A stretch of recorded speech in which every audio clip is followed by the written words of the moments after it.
I know that Senator Grassley is going to join us momentarily, so I will cut in line until he arrives. But Senator Crapo, I'd like to thank you for your leadership in organizing this. It's a little odd to be doing this on the Senate floor when we should be having markups and hearings in the Senate Finance Committee, but the Senate Finance Committee has not been considering any of this proposed legislation, despite the fact that we're dealing with New Deal size level legislation, and yet the Finance Committee is not considering it. So, Ranking Member Crapo, thank you for bringing us to the floor. I want to talk about some of these taxing and spending issues, but I want to make it clear that I'm not here to talk about this because I'm obsessed about the marginal tax rates for the top 1% of Americans. I'm not. It's not why I ran for office. But I am here today to talk about this because as a China hawk, I am obsessed with the fact that the American people, the American government, American technology companies, and lots of companies that aren't today thought of as technology companies, but will increasingly be technology companies operating in different verticals. I am obsessed with the fact that our firms and our people are going to need to be able to compete with the Chinese Communist Party. The future of everything, from technology to trade to global security and defense issues, is going to go one of two ways. It's either going to be led by the Chinese Communist Party, or it's going to be led by the United States and our allies and Western values. The future of not just global economics, but global security policy over the next 3 and 5 and 7 and 10 years is going to be radically shaped by which direction we go. Failure isn't an option. This next century is going to be defined either by oppression, censorship, and brutality, the sort of things that we're seeing in Xinjiang right now as the Uyghurs are brutally oppressed by the Chinese Communist Party, or we're going to see a world that's led by Western values and beliefs in trade and human rights and open navigation of the seaways and transparent contracts and the rule of law. That's the proper context in which we should be considering this taxing and spending debate. And it would be helpful for the American people if we would discuss President Biden's tax and spending spree in the context of that global technology and diplomatic competition with the CCP. Because these dangerous policies in this $3.5 trillion or whatever price tag it's going to end up at, this piece of omnibus legislation, it's going to hurt our ability to compete against Beijing.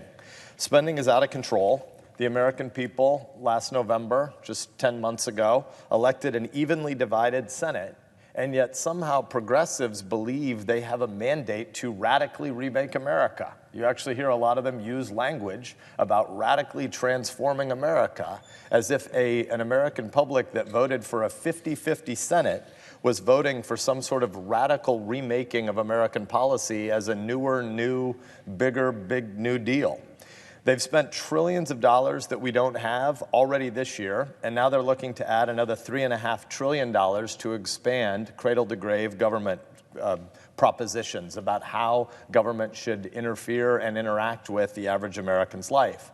Well, what is government? What a government is supposed to be is a compact for the common defense. The first and most fundamental principle that government exists to do is make sure that everyone is free from violence and chaos and tyranny so that they can organize their lives in local communities.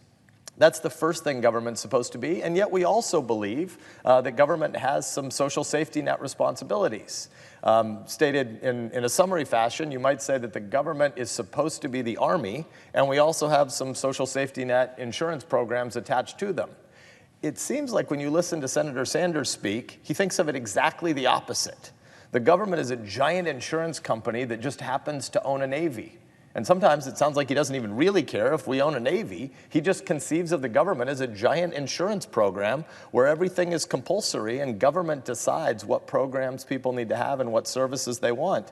The vast majority of the American people don't want that, and they didn't vote for that, and a 50-50 Senate shouldn't be trying to deliver that.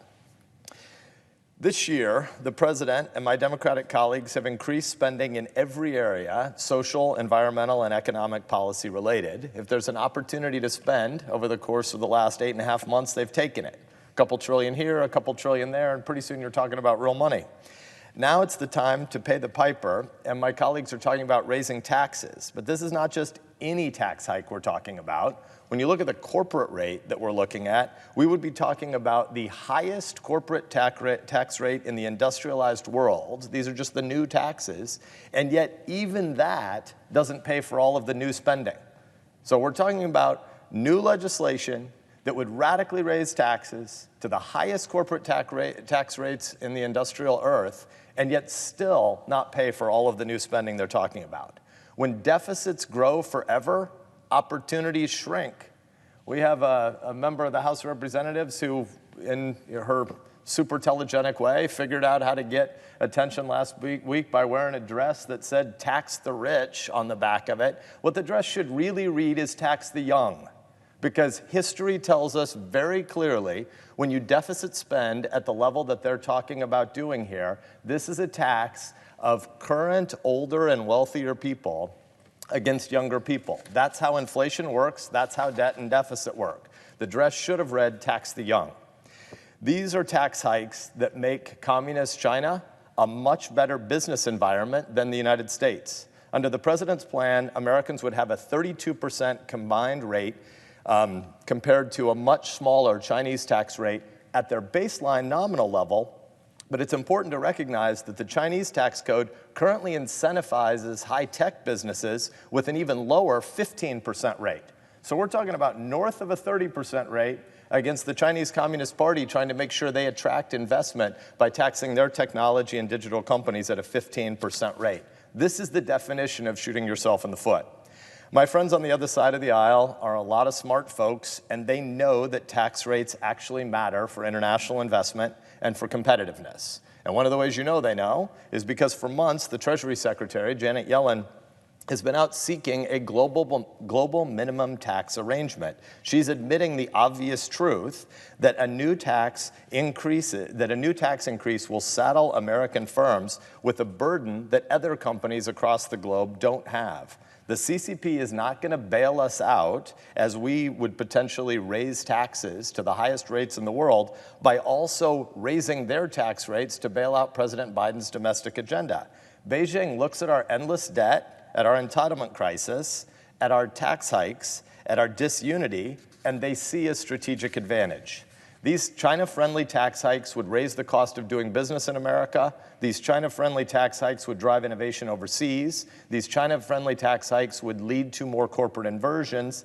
These China-friendly tax hikes will hurt American R&D. If you want the 21st century to be defined by global Chinese Communist Party leadership, you would tax and spend just like this legislation seeks to do. Reckless spending doesn't steward a great nation.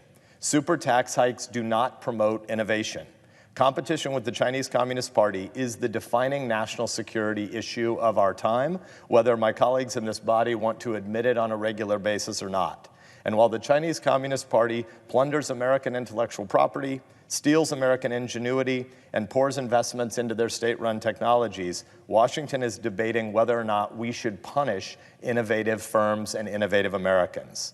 This isn't strong, this isn't smart, and the American people know better. I yield the floor to Senator Grassley.